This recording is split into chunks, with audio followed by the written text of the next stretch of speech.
어가 없는 퓨와 리들은 부정적인 의미를 가지고 있고 일상의 대화에서는 쓰지 않고 포멀한 곳, 즉 딱딱한 글이나 뉴스, 회담 등에서 많이 사용한다고 했죠.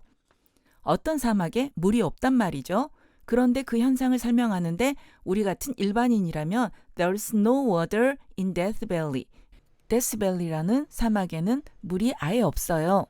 혹은 조금 의심스러우면 There's almost no water 라고 한다고 했죠. 하지만 사막을 연구하고 거기에 대한 객관적인 글이나 책을 쓰는 입장에서는 자신이 사막 전체를 모두 확인한 것이 아니기 때문에 만약의 사태에 대비하고 싶은 마음이 들 거란 말이죠. 즉 객관성을 부여하고 싶겠죠. 그때 사용하는 것이 관사가 없는 퓨와 리들이 되겠죠. 그래서 사실은 본인은 데스밸리에 물이 없다고 믿으면서도 There is little water. 물이 거의 없어요. In Death Valley. Death Valley라는 그 사막에는요. 라고 표현을 하는 것이죠. 그런데 아무리 생각해도 없을 것 같단 말이죠. 그래서 이 리들이나 퓨라는 단어의 바로 뒤에 이렇게 양쪽 코마를 사용해서 혹시 있다 손치더라도 라는 의미의 If there is any water 라는 표현을 첨가할 수 있는 거죠. 접속사 if는 무언가가 있는지 없는지 모를 때 사용하는 표현이기 때문에 50대 50의 가능성을 가지고 있어서 만약에 뭐뭐 한다면 이란 뜻도 있지만 뭐뭐일지라도의 의미도 있다고 했죠.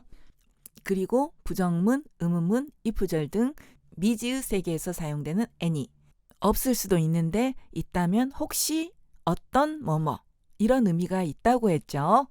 그래서 이 작가의 의도는 난 없다고 생각하는데 혹시 어떤 물이 있더라도 거의 극소량의 물밖에 없다. 란 의미를 표현을 하고 싶은 거죠. 그런데 이 부분이 반복이 되네요. 영어의 큰 원칙 중에 하나가 줄일 수 있으면 줄여라 잖아요. 그래서 이 반복되는 부분을 생략을 해야 되겠죠. 그러면 딱 이 부분만 남겠죠.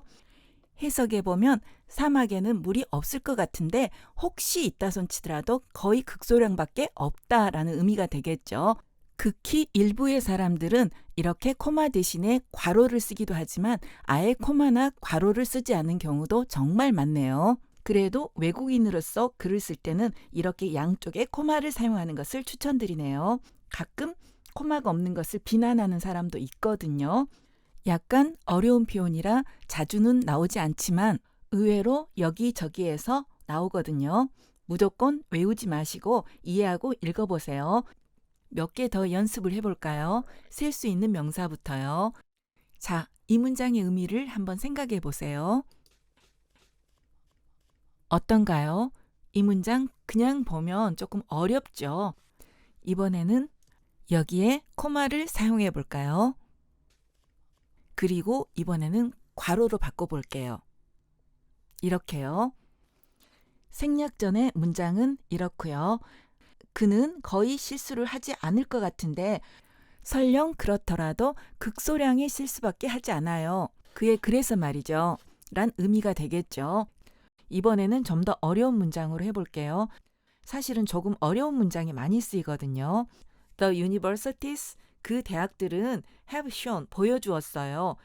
few, if any, signs. 없는 것 같은데 혹시 있다 손치더라도 뭐뭐 하려는 모습을 거의 보여주지 않았어요. of a willingness, 의지의 모습을요. 어떤 의지의 모습을요? to change, 변화하려는 의지의 모습을요. 이번에는 little 다음에 명사, 즉 셀 수 없는 명사를 활용해 볼게요. He had little, if any, formal education. 내 생각에는 안 받은 것 같은데 혹시 받았다 치더라도 그는 거의 정규 교육을 받지 못했어요. 란 의미가 되겠죠. 문어체의 글을 굳이 우리말로 옮기니까 조금 복잡하게 들리는데 이 글을 보거나 말을 들을 때는 아 그렇구나 라고 생각만 하면 되겠죠. 코마를 한번 사용해 보고요. 괄호를 사용해 보고요. 생략 전의 문장 한번 확인해 보고요. 원래의 문장은 이랬겠죠. 객관성 유지하기 정말 어렵죠.